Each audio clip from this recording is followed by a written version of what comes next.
Hello, folks. Welcome to another edition of Marketing Unleashed. We have got an exciting show for you guys today. Make sure that you call in all your friends, because this one, if you hate selling and if you want to learn how to sell better, if you need to make those sales, this is the show to you. Feel free to mention your friends down below. Call them in saying, hey, listen, you need to listen to this because this is going to be amazing. We got Toni here. It's going to be awesome. But first, I know we have, Susan, I know we have something special that you want to announce that we kind of teased last week, but I want to give it its full glory this week. Absolutely. We have a brandy new video about Tailwind. And as far as I know, in the history of the universe, this is the first video featuring both Tailwind and two alpacas. I mean, there could be something else out there, but I think this is like rare air we're breathing here. And we've actually named the alpacas. As you do in a startup, we decided to name them after our founders. So watch until the end and try and figure out which of the alpacas is Danny and which of the alpacas is Oh, Alex. I'm interested. So here we go. Thanks to Tailwind basically being my marketing team, my party planning business is thriving. What do you use? I like to post things, and then I have this spreadsheet that's all color coordinated that I keep. I'm saving so much time that I finally learned how to DJ. Now I plan and DJ bachelorette parties, weddings, baby showers too. My parties are fun too. And because Tailwind automatically creates and schedules my social media marketing, business is really taking off. Sales goal! And to celebrate, I planned an alpaca party! I've always wanted one. Thanks, Tailwind! Mwah! Woo!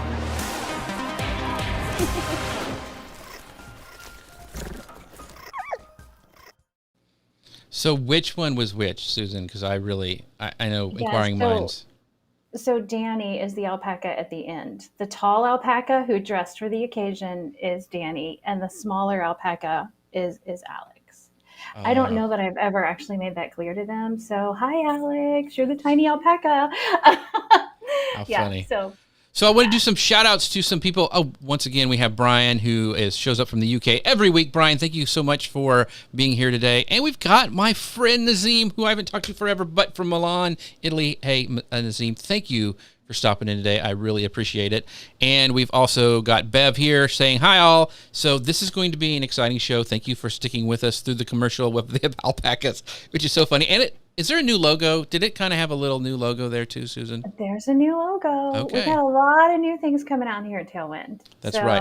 And it's going to be a bit of a slow roll to seeing all of them, but okay, this is exciting times. Exciting times. But for you guys, remember we have this incredible offer that you guys can get, this Tailwind Kit at bit.ly/Tailwind Kit. Tell people what that is and why it's so important at this time of the year. Yeah, so if you're like me and you run Black Friday or Cyber Monday deals, you're probably noticing that pumpkin spice latte season is also get your act together on that deal season. And so what we've done is put together in this kit a couple of the resources that we use at Tailwind. So we have our ad creative planning document, we have our brief that we walk through with our team, and a couple of informational bits about how to run a great Black Friday, Cyber Monday sale. So definitely check it out. And the resources, like I said, I pretty much pulled them out of our Tailwind Google Drive and removed last year's notes. But they'll be useful for you whether or not you are a team of 1 or a team of 10. I think you'll find them really helpful. Awesome. And speaking of selling, introduce our guest because this is going to be all about that today. Yeah, I'm really excited. Toni Herrbach is with us.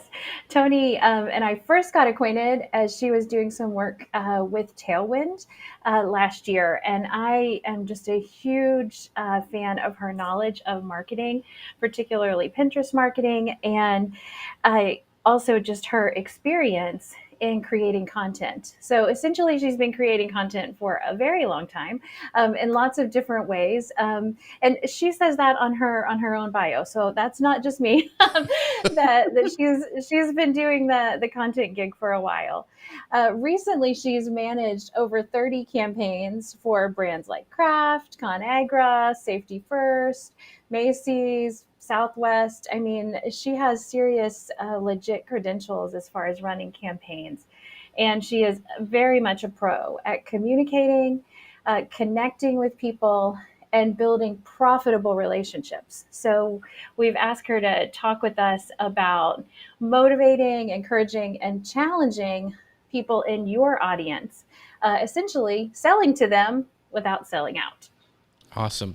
So I want to know, like, can you tell us a little bit more about how you're helping people, Toni, especially at profitableaudience.com, because we have that on screen, but I want to make sure that people who are listening on the podcast go to it as well at profitableaudience.com. So tell us a little bit about what that is and what you're doing over there. Sure. I'm going to say hi first to the folks in my course who should be watching this. They're supposed to be live, I think, on the YouTube channel.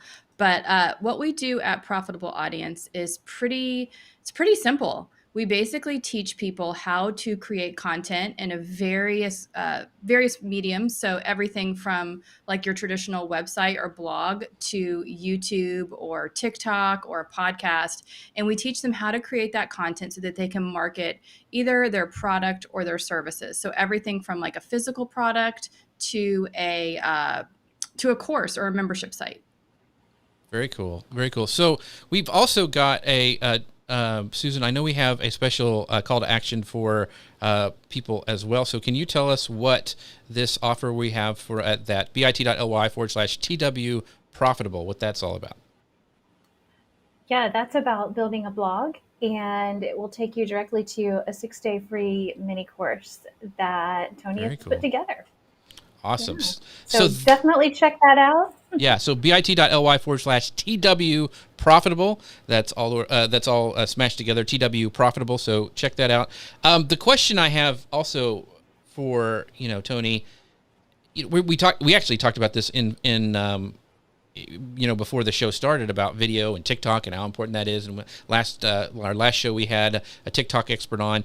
So is blogging dead? Is anybody reading anymore? I mean, should we even think about blogging anymore? Has it? We're asking hard questions here. Yeah. So how has it changed since you first started? Well, I got started in 2006, so it's changed a ton since then. But I don't think blogging is dead at all. I think blogging, as those of us who have been around for a long time, is different.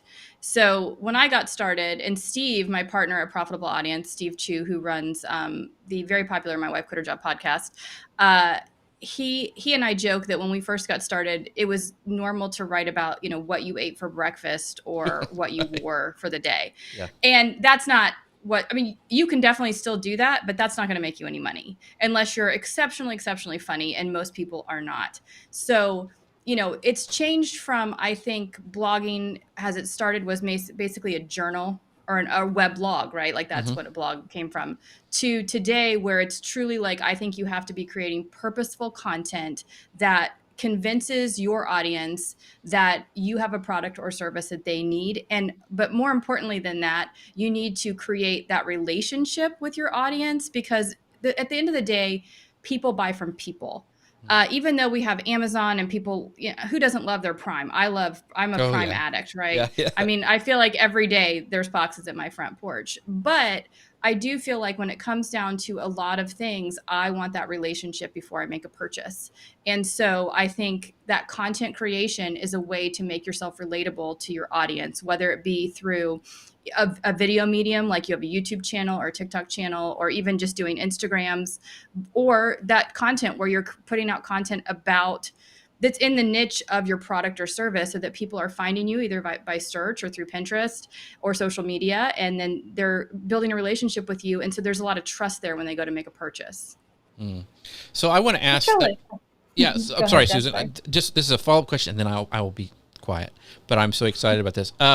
So the question I have is, have you noticed the way people consume content as a blog? Because I know we have a lot of bloggers who use Tailwind and watch this show.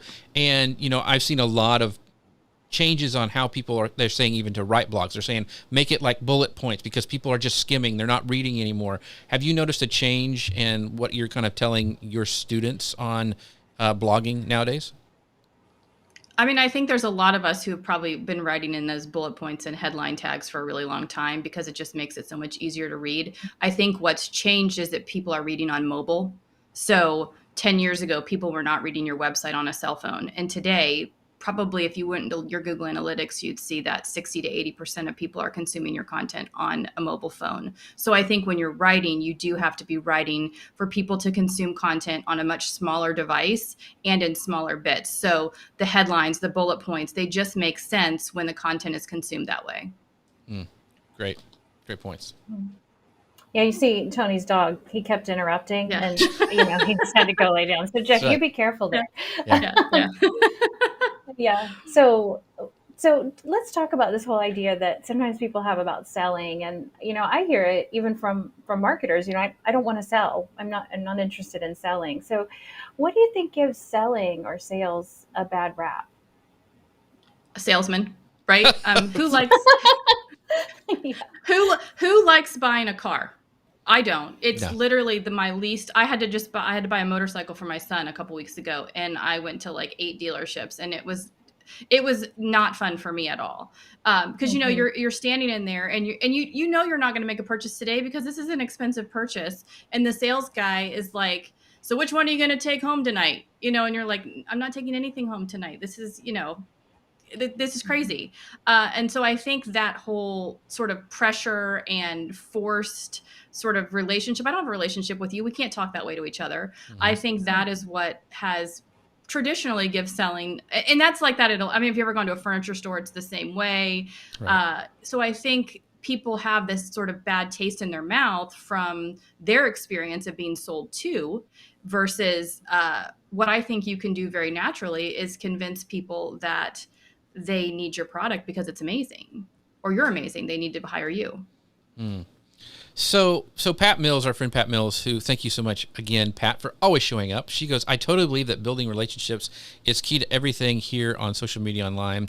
And I agree with that. So I mean, that's huge. And that's why you get people to sell to you. But then there's all these formulas floating around, like you have to give so much content, you know, this much, 80%, and then you can ask 20% of the time, or, you know, all that kind of stuff. Is there like, I mean, and I can even see it like on LinkedIn. They'll be really, really nice and they'll keep asking me stuff. And then all of a sudden, boom, there's a sell. And you just know it's there, you know? Yeah. So how do you navigate that? You want to build relationships, but you also have to make money. I mean, we all have to eat, right. Some of us more than others, but I mean, how do you manage those waters? How do you kind of navigate, you know, when to ask after you've built the relationship? So I think the ask can come naturally. So one of the things I have an e-commerce store, but I also have a traditional blog. And one of the things that I started doing last year was I discovered, and I'm probably very late to the game on this, that Amazon sells clothing. and I know, where have I been? It's a game changer for me. Yeah. Clothing in 2 days on your front porch, and it's all free returns. I mean, can there be anything better than that? And so, you know, I'm like obsessed with buying clothes on Amazon now, and I'm literally ordering clothes every single day, which is overkill. But what I realized was I could take these clothes, try them on, make a 15-second video for Instagram, and literally run a poll on Instagram: should I keep it or return it? Right. So all I'm doing is trying on clothes for 15 seconds. I mean, I'm like coming in front of the mirror with clothes, and I'm sure you guys have seen people do this on TikTok. I'm not the only person doing this. And what happened naturally was people were DMing me and saying, what's the link for that? I love that. So I'm not selling it at all. I'm saying, hey, I like this, or I don't like it. What do you think?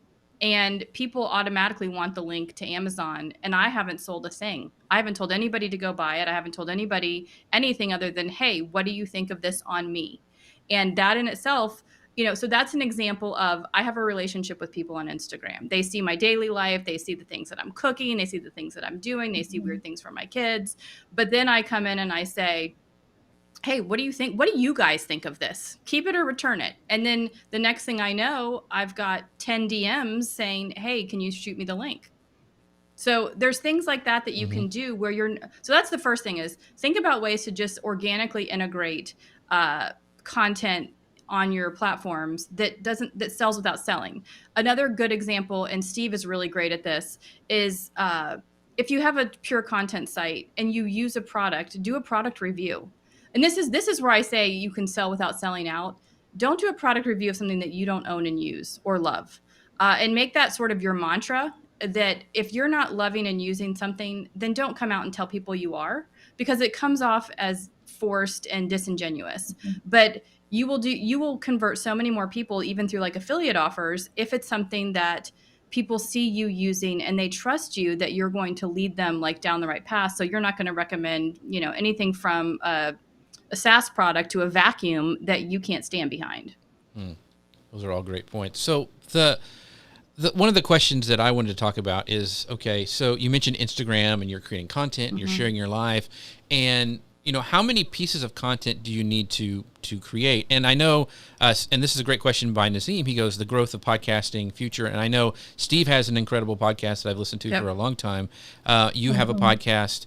So can you talk about these pieces of content that you think are that, because sometimes it gets overwhelming. We got TikTok, we've got to do this, and now I got to do a podcast and live video, and so I want to talk about all those things, but also I want you to kind of maybe on the second part of the question, talk about podcasting and how it works for you and your partnership with Steve and all that kind of stuff. Yep. So yes, you can. So my advice to everybody is always, you should own every platform. So you should, if you're getting started, or even if you've been doing this a long time, make sure you own your brand name on all the channels, right? So make sure you have the Instagram handle, the TikTok, even if you tell yourself you'll never do TikTok, because I promise you'll be doing it in like 18 months. But I think you can't be great at every channel at the same time, for sure. So what I recommend is, get started with one. And here's where then things get a little bit muddy, right? Because we have things like Google and SEO, Google and Pinterest, which I also consider SEO, which are like, to me, long-term strategies to drive traffic. And then we have sort of hamster wheel traffic, right? So like Facebook, Instagram, kind of TikTok. TikTok's in the middle. I would put YouTube over with Google and Pinterest. So, if you're going to get on Facebook and Instagram, you need to be prepared to be creating, and even TikTok, you need to be prepared to be creating content like multiple times a day.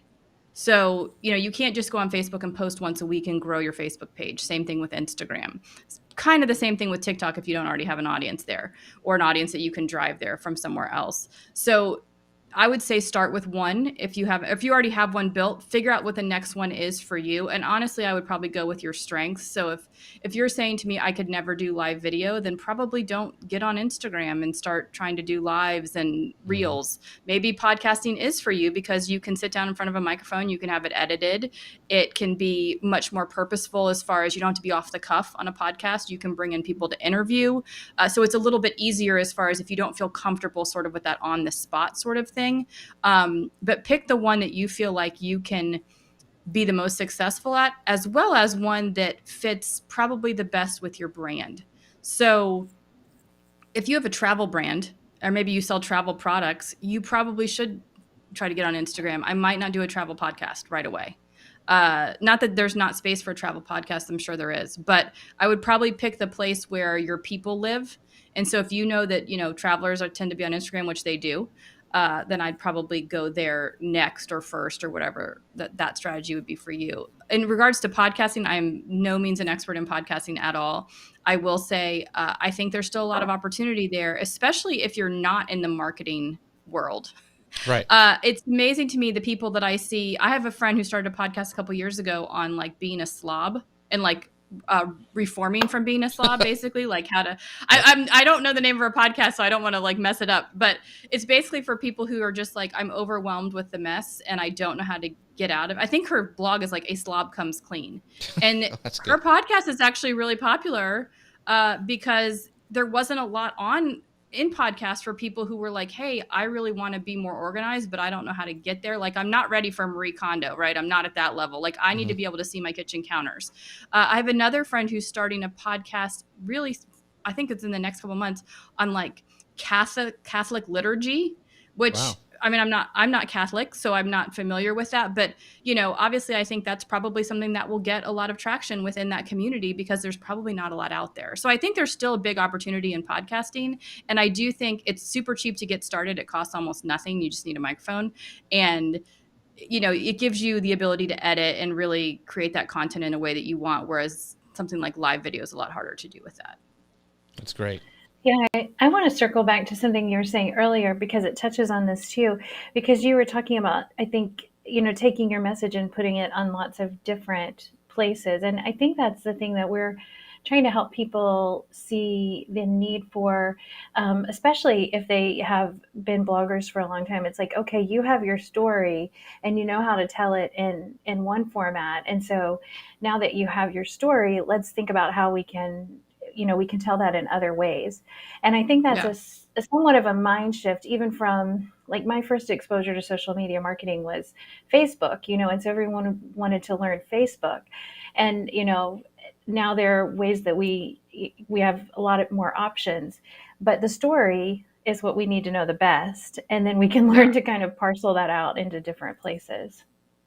Well, and I heard something, actually, he spoke at my event with the Seller Summit event that Steve and I have for e-commerce sellers.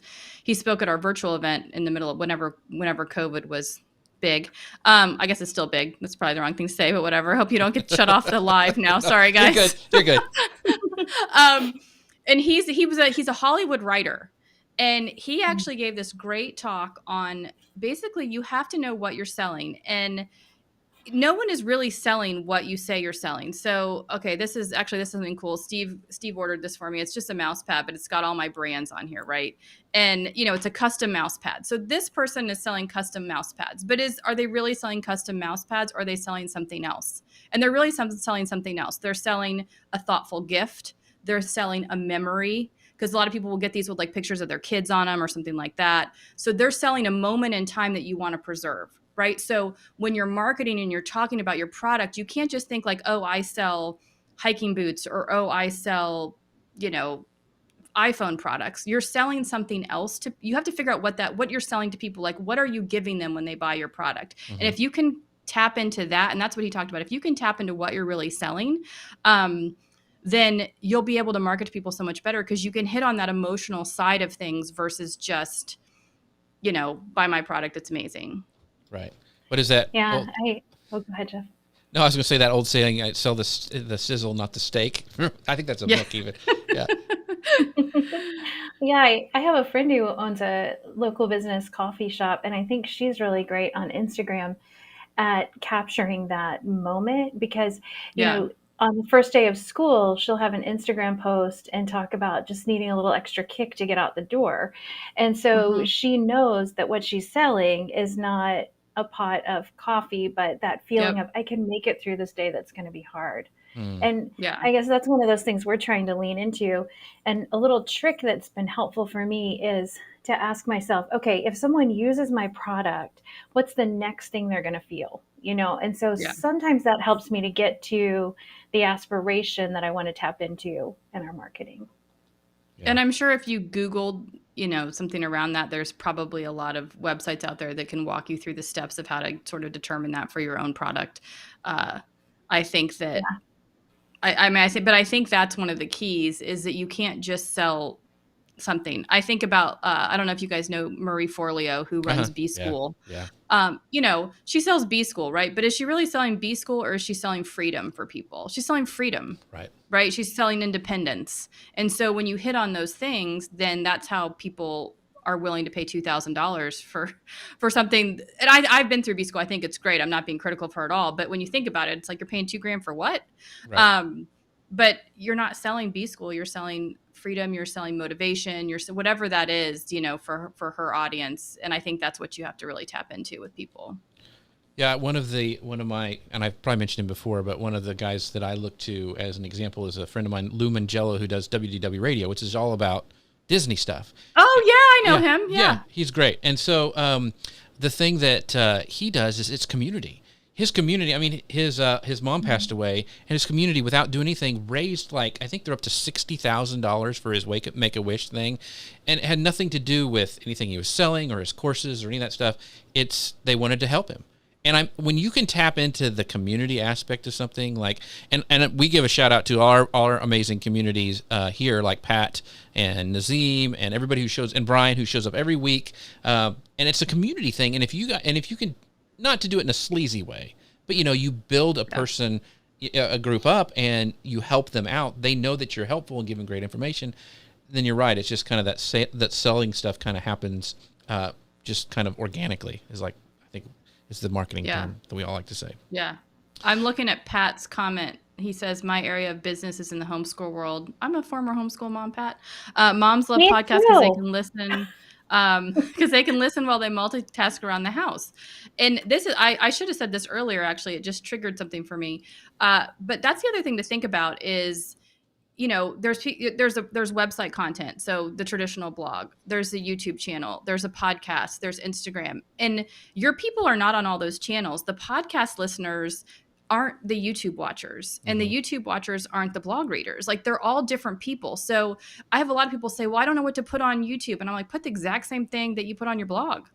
Just make it for YouTube, right? You've got to make it in video format. Same thing with podcasting. You can podcast a blog post as long as you make it interesting. I wouldn't just read a blog post on a podcast, but you can take that same content. If you have a post that's, 8 ways to, homeschool your reluctant reader, you can turn that into a podcast very easily by talking through the 8 ways on a podcast. So I think that's important to realize, is that people are not in the same place. I had a friend over the other day, and he told me, he's like, I've never listened to a podcast. And then I was slightly offended that he hadn't listened to mine. But but I'm thinking, how have you never listened? Like, not even like Joe Rogan. I'm thinking like the big ones, right? You've never, heard some of these big, Serial. And he's like, no. Yeah. Like, yeah. I'm like, don't you like, I listen to those murder mysteries on road trips, so I'm terrified the whole drive. But, I just think that people find you in different ways and in different places. So you can repurpose the content. It's not as overwhelming as it seems, because you can put the same content on all the different places as long as you're putting it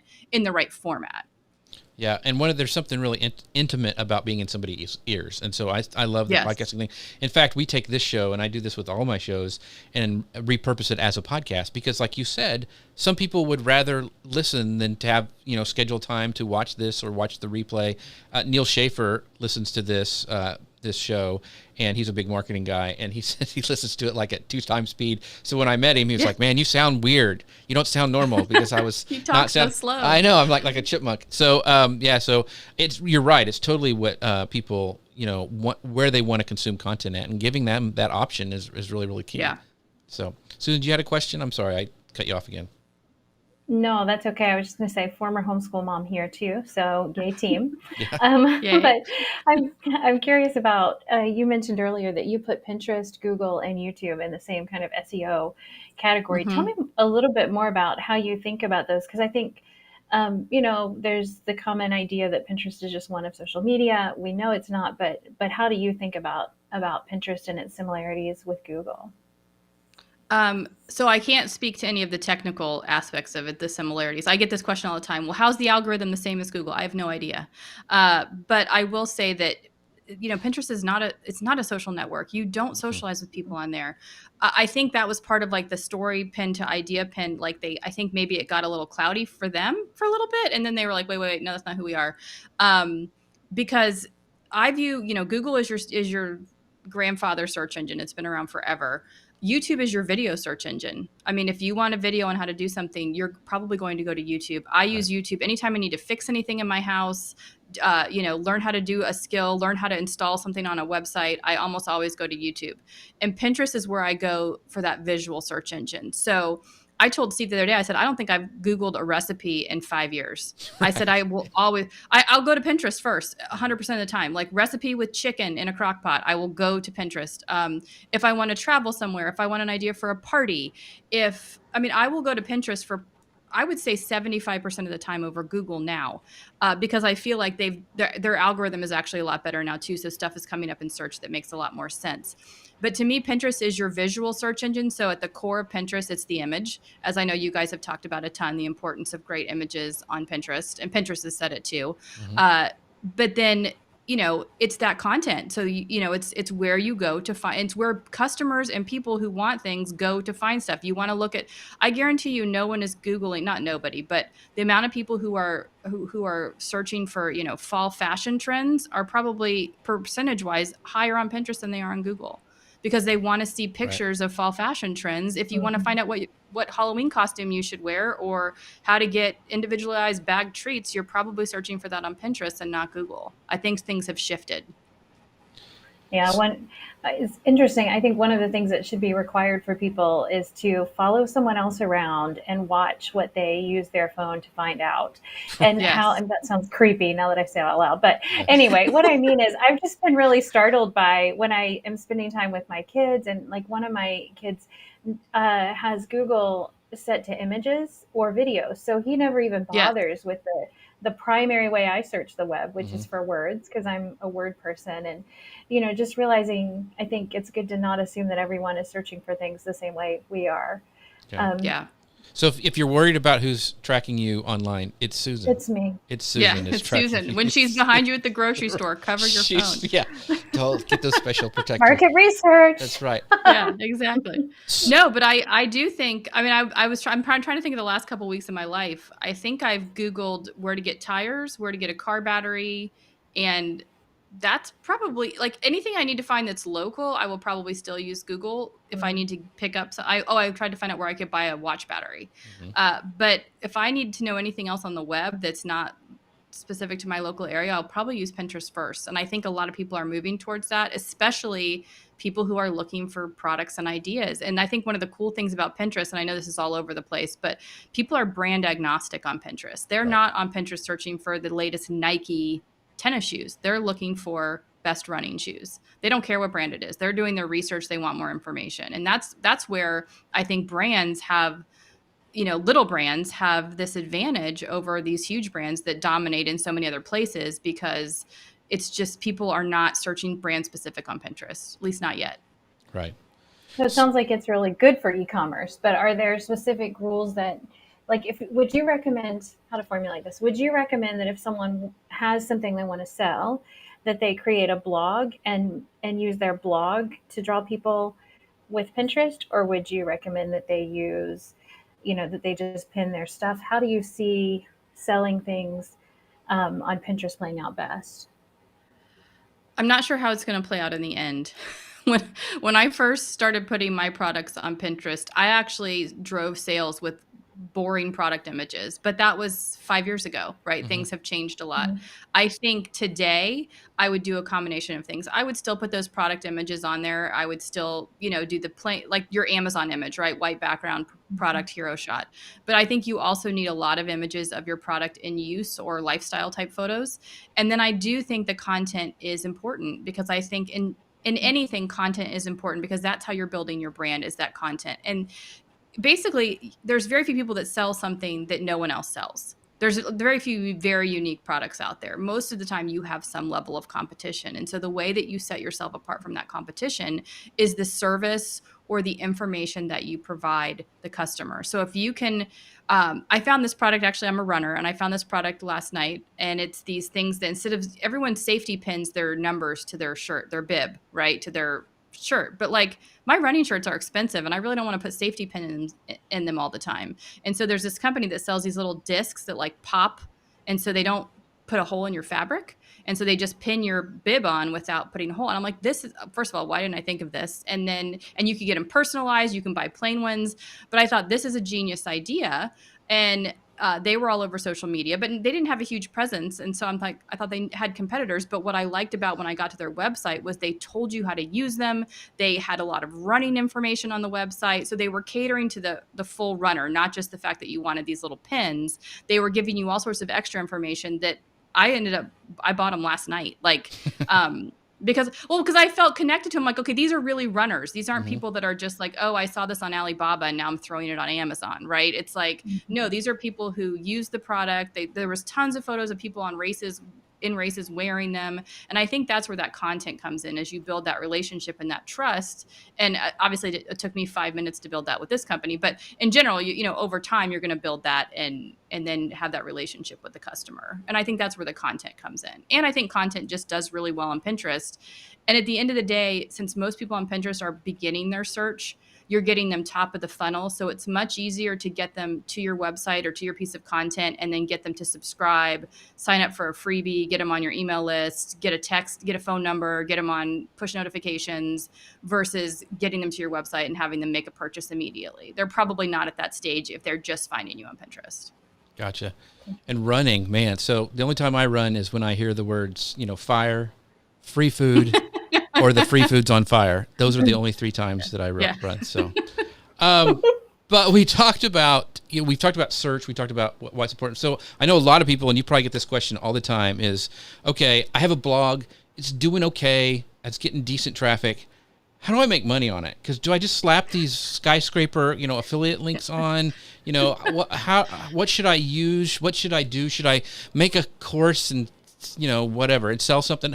What's the best way to make money on a blog? Or what do you tell people when they're like, you know, I'm ready to monetize? I think you can monetize right away. First of all, throw some affiliate links up there. I will say the affiliate links will convert a lot better if they are related to your website. So don't just throw like as you said, don't throw every affiliate link under the sun on your website. But I think if you have built up your traffic to where you do have an audience, you're building your email list, which I think are your 2 most important things, is getting, you know, eyeballs on the website and getting people on your email list. I think you have to, the first thing I would do is go read through any comments you have, any messages you have on social media, any emails that you have, because usually your customers will tell you what they want. So they'll keep asking you the same question. So if you get the same question over and over again from your audience, that's probably a hint of what you should be doing. So if they come to you because they love your decorating and I think we were talking about this before we went live, your furniture refinishing, right? You know how to, you know, take a piece of furniture that you found on Facebook Marketplace and make it look amazing. Then maybe you create a course or something like that teaches people how to paint furniture or redo furniture, or give them just like some basic tips, because most people don't just naturally know how to do that. Maybe you just have a site that just gets a ton of traffic, right? So your site, it just blew up and you went viral on Pinterest over and over and over again. And so you've just got this nice steady influx of traffic. You probably would do well putting up ads and affiliate links.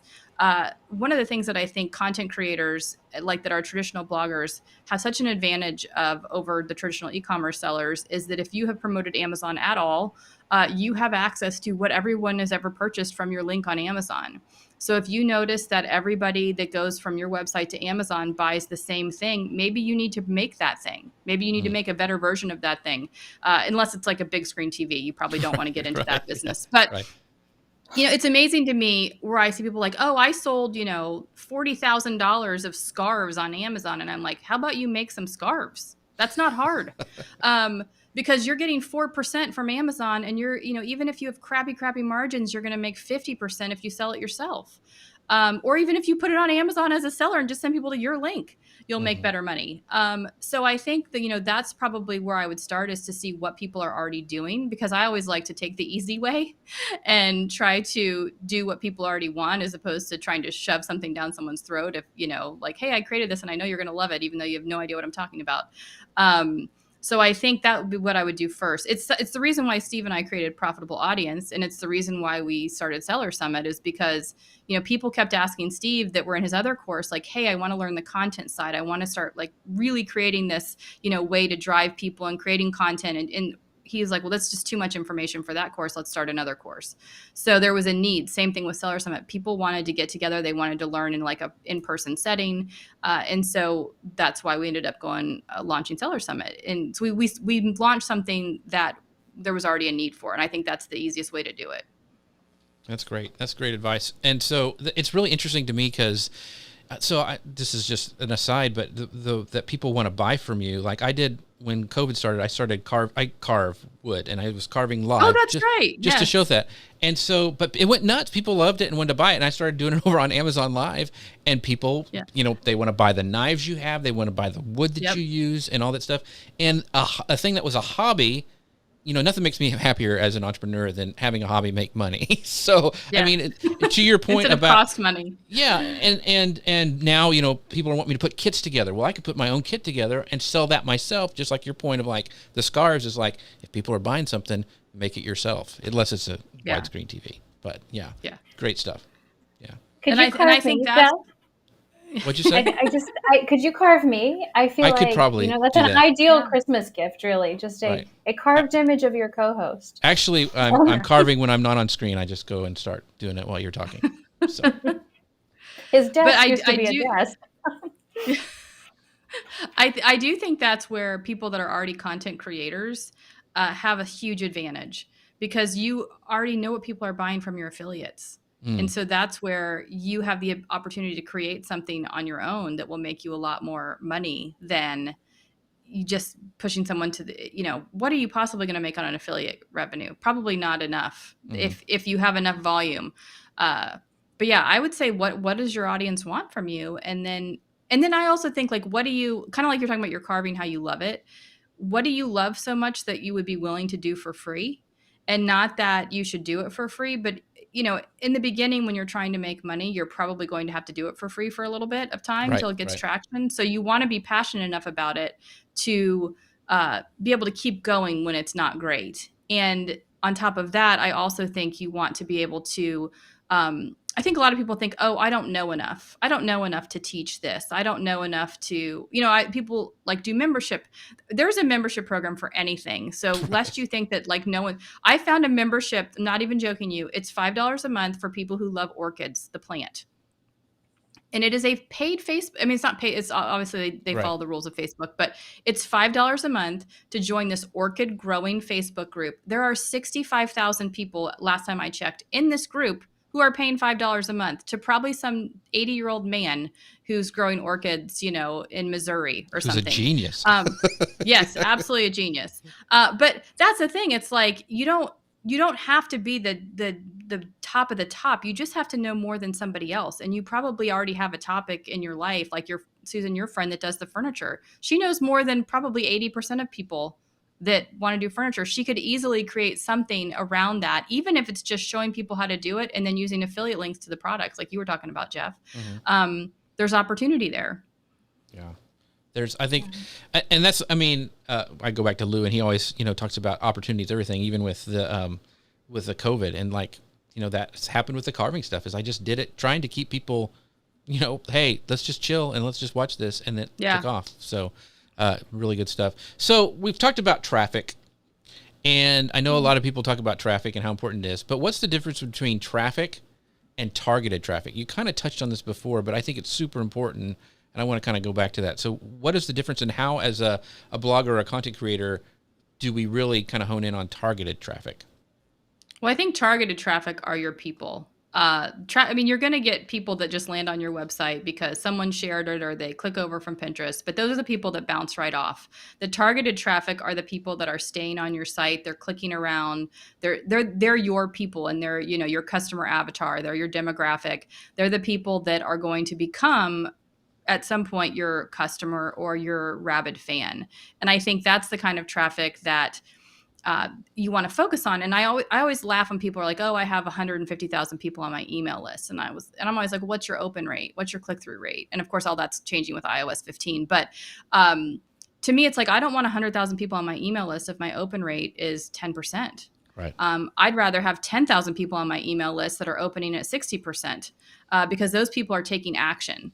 And so I think that's where that targeted traffic, you want the people, and it's not bad to get a lot of traffic. And obviously, if you're running, display advertising, then you'll get all the traffic you want. Who cares what they think of you? Mm-hmm. But, that's, to me, display advertising is not, I think it's an easy passive income, but to me, it's not my favorite, because I feel like it's so traffic dependent and it's annoying. No one likes display ads.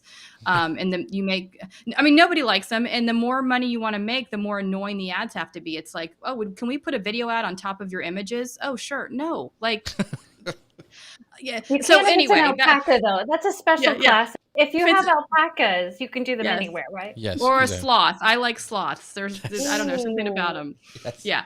But so I think you want that targeted traffic because eventually you want them to take action and do something. My number one advice would be to get them on your email list. That's what Steve and I talk about all the time. Like get them on your email list or push notifications, text, whatever your preferred method is. Get them on all three if you can. That's your first goal. But then that way, because think about it, what is it? 90% of the people that land on your website will probably never come back. And so they're not going to remember you. I mean, think about, do you remember a website that you found 3 weeks ago when you were looking for? I don't. Right. So you want to get those people that will stay on your website, will subscribe and become your customer. And so those are the people that you really want to focus on. So let's say we've got them on our list. We've captured that information. We've given them content. They love it.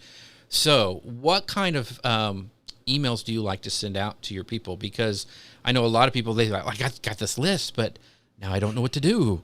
I mean, I've got them. Yeah. How often do I email them? Do I just say buy my stuff, or do I put them on some sort of path? What do I do? So what do you suggest for people once you've got them? What do you do next? So you usually want to get them on your list in some sort of a flow, and every email provider calls it something different, a sequence. It's the automated one. So it's the one where once they get on, they get a series of emails that you're not touching. They're coming automatically. I like to, depending on what it is. I mean, so Steve and I have a mini course. If they go to Profitable Audience, they can sign up for that. But, they're getting, I think, an email a day or every other day. And we tell you that in the beginning, like, we're going to email you every day for 6 days and teach you how to do this stuff. For me, like when I get people on a list, it's usually through like a challenge or something like that. And so I am emailing people pretty frequently initially. But if you're just getting people on your list through like a lead magnet, maybe you're going to give, 30 sugar-free alternatives to Halloween candy, right? That's how you're going to get people on your list. You obviously want to send them that because you promised it to them. And then you want to email them no less than once a week. So you want to be talking to the people once a week. For me, I put out content about once a week, so it's easy to just send them an email with that weekly content. If you don't put out content once a week, so maybe you put out content every other week. Most people are putting out content once a week. You can always send them to one of your social media pages. You can send them to your YouTube channel if you have that. If you have, send them out your podcast, whatever it is. But you want to be communicating with them at least once a week and giving them some sort of, to me, I like to give them something of value, a piece of content. I don't like to ask them for anything. And I actually keep my emails really short. This is something that I think depends on your audience. I keep the emails no more than 2 paragraphs. I've done a ton of testing with my people. They like 2 paragraphs and a link to the post. And so that's what I send them because that's what they like. If they wanted longer emails, I'd put everything in the email and then send them to my site for something. I don't try to monetize them in the email necessarily. I usually send them to the site, and that's where I try to, throw in an affiliate offer, a product, something like that. So that's where I do it. I don't necessarily, but I have a lot of friends who sell products that I'm an affiliate for. And so my friend Laurie at Passionate Penny Pincher just launched her new planners a couple weeks ago. So I sent an email that literally sent people directly to Laurie's page. Like, her new planners are out, grab them. But I'm emailing people frequently enough to where I can send an email like that and it doesn't feel as salesy or spammy because I have the planner. I had a picture of me with the planner in the email, I think. So that's how I do it. I do think you need to email. I mean, you have to email people at least once a week. And I would think if you can figure out a way to email them twice a week, I would do that. Cool. So go ahead, Susan. You had something. Well, I was just going to plug the Black Friday Cyber Monday kit because if you are planning on an emailed offer that is going to come out at the end of November, now is a really great time to begin building that email cadence and delivering that value in your emails, kind of building that credibility. So when you're ready to make an ask around Cyber Monday time, that's already in place. So that's at bit.ly/tailwind kit. And we also, this one, I think, didn't you say this was a sequence as well? An email sequence? Yeah. I think it's 6 days, 6-day mini email course. Yeah. And, I'm feeling changed by this. Like, I just gave out those links and I don't feel like I'm selling out. I kind of want the audience to know. Maybe. No, so if you want this one, which is the sequence, it's bit.ly/TW profitable. And that's the one that you can see what a sequence like if you're not familiar with that, but also it'd be great content as well. So bit.ly/TW profitable. One of the questions, so I know you kind of took that question about emails from a kind of a content standpoint, but what do we talk about? Let's go back to like Steve's like handkerchiefs. Do you just sell we've got 10% off handkerchiefs today. I mean, what kind of, I mean, because I get like Yeah. stuff from Butcher Box, and they do a pretty good job Yep. of like, hey, by the way, you want to get meat for life, you can do this, and whatever. And I'm like, Who doesn't want meat for that's life? right. I'm like, come on, every day. So, what for like product based emails? What do you suggest for that? So I hate sales. I absolutely hate I love getting them as a consumer. I hate them as an e-commerce seller. I hate them for my clients. Because I think what you do is you train people for the sale. I don't know if you are on Papa John's email list, Yeah. but I won't pay full price for a Papa John's pizza because I know there's an email in my inbox giving me 50% off something. Right. So because Papa John's has trained me that they're emailing me their coupons. So even as an e-commerce seller, I like to email people content. With Steve and Bumblebee Linens, and he's probably rolling over right now, I'm probably butchering this terribly, but they send out crafts, they send out ideas, they send out all sorts of things related to their projects or their products. And so I sell jewelry for essential oils. So the emails that I've sent out are, hey, it's fall now, so here are some blends, like essential oil blends that you can use in your jewelry for the fall. Laurie at Passionate Penny Pincher can send out an email that talks about like, hey, how important meal planning is, right? Now at the bottom of the email, she's driving them to that meal plan, that recipe card box, right? At the bottom of my email, I'm sending people to a landing page where either there's a product there or where they can download a PDF. There's some call to action at the bottom where they can always make a purchase and get on the store site. But I don't like to sale and discount stuff because I think you train people just to wait for the sale. I'd rather provide them value of how to use your products, how amazing your products are. Even things like, one of the things I just set up for a client is every month she's grabbing one winner from social media who's showing a picture of them using her products. She sells curriculum. And so that's just another reason to email people like, hey, don't forget to share, right? You're not selling them anything. You're just telling them to share. So when they share that, then you can take that content, repurpose it. More people, they're promoting you for free. And they're excited because they might get a $50 gift card. But that's a reason to email people that's not a sale. If you are going to have a sale, you have to warm people up. So I think, for the Tailwind, what you're doing, a Black Friday, Cyber Monday kit? Right. What is it? Yeah, it's a kit Yes. to help people get their sale. So honestly, like if I was Tailwind, I'm not telling you guys how to run the business, but I am now. I would. Sorry for having I'm here me for on. it. Hey, I'm done I would start sharing, 4 weeks ahead of time, like once a week, success stories from Black Friday, Cyber Monday through like whatever the goal, whatever you're teaching people, I would share some success stories of people that have had success in the past doing similar strategies. So I would do like some case studies. I would talk about, statistics for Black Friday, Cyber Monday, how many people. So you're constantly like in people's inbox talking about the importance of doing this.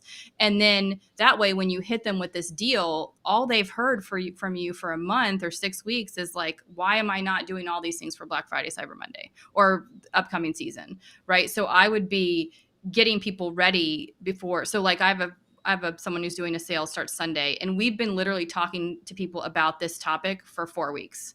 We've been sending out free printables. We've been taught. They're doing a Facebook Live. So we're doing all, and so then we're emailing people about the Facebook Live, like, hey, we're on Facebook Live this day. Come listen to us. And it's all about the products that she's launching, even though she's teaching somebody something, but in the end, she's using those products to teach. So we're warming people up. So then when on Sunday, these products are released in their store, it'll do amazing because we've been talking about it for so long that people are like, oh, I really do need this because all I've heard about for the past month is why this is important. Yeah, those are great. That's By really the great. way, Thanks, Toni. we have about 5 minutes left. So if you have questions that you want to ask Toni before we stop, make sure, because I will ask them all, because if you notice, I'll cut off Susan anytime I can. Yeah, where's Susan? Yeah, Timothy says, case studies of various types of biz and sizes are great. Yes, for that. So Susan, I will shut up now and let you ask, because I get a little fired up about this stuff. So I'll let you ask the next question. Yeah, so what are some of the common barriers that you hear from people as you're teaching about monetizing an audience? What are things that stand in people's way? That they don't have any traffic, which would be the biggest one. And I do think if you don't have any traffic, it is hard to make money.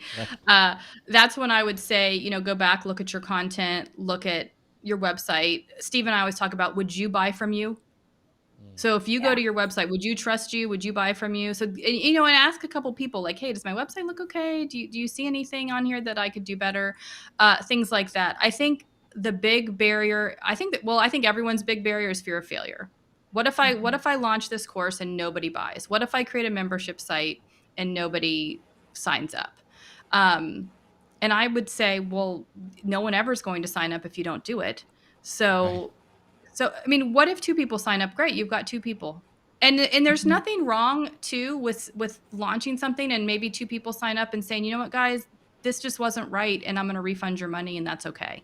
Um, I think most people that that are very, very successful have a long list of failures that they've made in their Right. business world. And so I think you don't learn unless you fail.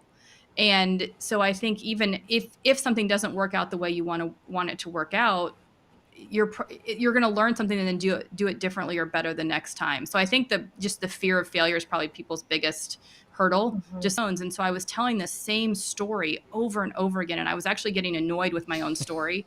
And I thought, I'm just going to write this all on a website. How hard can it be to build a website, and I'm just going to, then people ask me, I can just say, go read it on the website. And that's what I did. And then, people started coming to me for financial advice. And if you know me, that I'm good at saving money, but I'm not like an investment. I'm like, don't come to me for money advice. I know how to save it. That's the only thing I know. But I'm good at saving it, and I'm good at being frugal. So then I thought, well, I can talk and teach people how to be frugal. And even though there's people out there that are way more frugal than me and are going to Walgreens and getting everything they need for 10 cents, that's not me. But I do know how to do some things frugally. And so that's what I talk about. So talk about the things that you feel comfortable, and you probably do know more than somebody else. And I think that's another big hurdle for people, is they feel like there's someone that knows more, and there is someone that knows more, but there's a lot of people that know less. So Great advice. let's say that I have a site and it's all about underwater basket weaving, and it's the most incredible site about underwater basket weaving there is, but there's no traffic, and I've done live videos on it. I've showed underwater basket weaving. Nothing happens. When is it time to pivot? How long do you try stuff before you pivot and say, listen, there's not an audience here, or I'm not doing something right? How long do you usually tell students, like, okay, yeah, it's time to not do that anymore. Try something different? Well, I think for you with your underwater basket weaving, Right. we probably would have told you to get on Uber Suggest or Ahrefs or SEMrush and do a little test before you got started to see if anyone was searching. Because we do tell people, especially when they come up with a topic that seems a little obscure. And we'll look it up for them too, just to say, you know what, only 5 people a month are searching for this. Right. And so it's probably not something that's going to be profitable for you, and we'll steer them in another direction. One of the exercises we have people do is we make them make a list of things that we have them do a series of exercises where it's like, think about 3 things that you love to talk about all day long. Then ask your friends what you annoy them about all day long. And then, sort of put this process together where at the end of the day, you usually have 3 to 5 things that you could write about as an expert. And so then we'd say, okay, take those 3 things. And if one of them's underwater basket weaving, do a search. If nothing's coming up, then it's probably not the best idea for you. So let's move on to idea number 2. And here's the thing. If you already got started and have your website and made a YouTube channel, the really great thing is you've done all the hard stuff of knowing how to create all that stuff and make YouTube videos. So now all you need to do is find a new topic. But I would say, give yourself, as long as you're not in that bucket where nobody cares about it. If you're like, hey, I know people do care about this, give yourself 6 months to a year to build up the traffic. It does take time. We always hear about these people who are like, I started blogging. I love these people who started blogging 6 months ago and create a course on like how to make money on Pinterest. And I'm like, you got lucky. Which there's nothing wrong with getting lucky. Good for you for getting lucky. Like, I'm happy for those people, but please don't teach people how to get lucky. I think you need to be doing it for 6 months to a year, regularly, consistent content, have the email forms on your site, have at least one channel that you're working on, whether it be Pinterest or Instagram or TikTok, whatever it is, be having one channel where you're really focused on driving content. The other thing that I see is they've been doing it for a year. They have every single account. They're putting one thing up a week on each thing poorly. And then I would say dial it back, find one channel and work on that and focus on that only. And give yourself 6 more months. Great advice. So, Susan, I'll let you have the last word. We are at time, so I'll let you close us out. But this has been amazing, and now I have all these things I have to do, and quit my underwater basket weaving site. And shut down your underwater basking YouTube channel. It's just not working. Yeah. Yeah, and if anyone out there has an underwater basket weaving channel that is successful, we want you to send the link because we're down for that too. Absolutely. Yeah. But Toni, thank you so much. This has been amazing. I've learned a ton, and I really appreciate your perspective and your help for content creators. And your perspective on Pinterest and Google is really helpful. So thanks so much for being here. And thanks to the audience. I appreciate all the comments that came in and the ideas. I did notice, I think it was Brian, he's also trying to find out what people are using their phones for on the metro watching the phone. So whatever happens this week, remember, Brian and I are out there. Susan is watching. I'm terrified. Thanks everyone for coming. And Thanks, don't Toni. Appreciate it. And don't forget to check out Toni's profitableaudience.com. You guys can go there and find out more about her. And also we have the we have one for Tailwind at bit.ly/Tailwind kit, and also a sequence that Toni's put together, bit.ly/TW profitable, and go check those out. And with that, we'll see you guys next time. Bye, everybody. Thanks.